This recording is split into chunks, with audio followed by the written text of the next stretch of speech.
So tanong ko lang sa Google, Mr. Chair, may pwede ba tayong magawa doon sa binabanggit ko na sitwasyon, post or whatever, o yung kumikita ng mga content, ay yung doon sa algorithm. Tama po ba? Sige. Dito sa pinag-uusapan natin, Mr. Chair, yung, halimbawa po yung sa algorithm, binanggit kanina ni Sec, no, yung sa algorithm.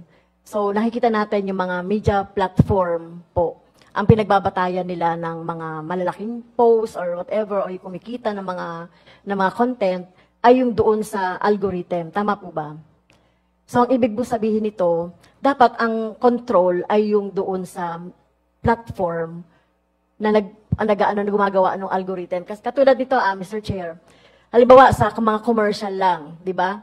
Pag once na nakapumindot ka ng, halimbawa, tumitingin ka ng certain products, pag tumingin ka ng certain products, makikita mo, Mr. Chair, sabay-sabay na yon, no? Sunod-sunod na.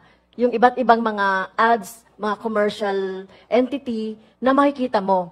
Kaya walang control.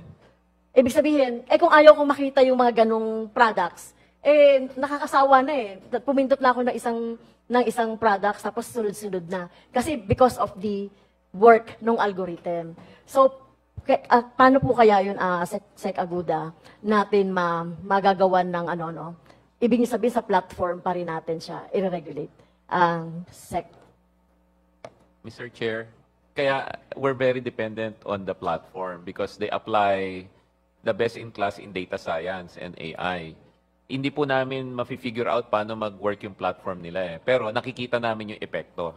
So tulad niyan, nag-click po kayo, tapos ang katutak na sales ang ibibigay sa inyo ng mga produkto, kaya po nilang i-moderate yon. Pati po yung kaya nilang i-moderate. In the same manner, kaya nilang i-analyze kung saan nanggagaling yung mga fake news. Kaya nilang i-pinpoint anong mga pages ang madalas may content. Meron po si Meta, tawag nila strike rule. Hindi ko lang alam kung ilang strike.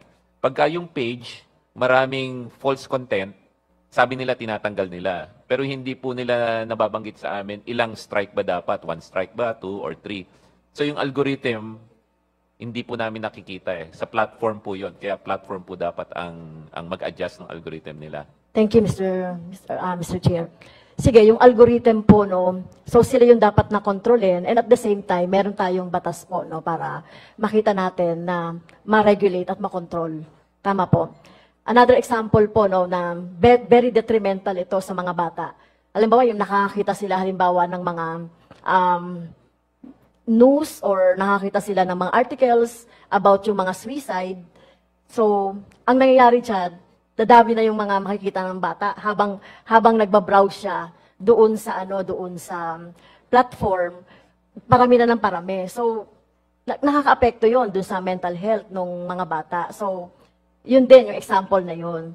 So dapat platform din yung gumawa noon. Kasi hindi natin alam, maraming mga bata diyan na nagkakaroon ng epekto talaga sa kanila. Yung mga paulit-ulit na nakikita nila, kahit wala namang silang choice o wala naman silang option na hindi nila makita. Kasi sa algorithm nga lumalabas yon.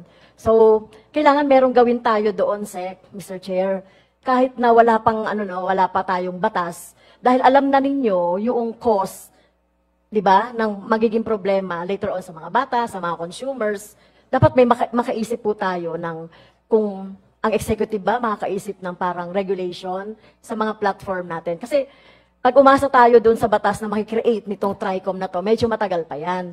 Pero yung problema na natin ay urgent at nandiyan na. So pwede ba to the initiative na ng DICT, ng ibang agency natin, ay makagawa na po tayo ng ganong regulation and control, Mr. Chair. Tama po. At syempre, kung meron man tayong i-regulate, ang bagsak dapat nito ay yung mga platform, social media platform. Opo. Yes, yung mga ginagamit ng ating mga citizen.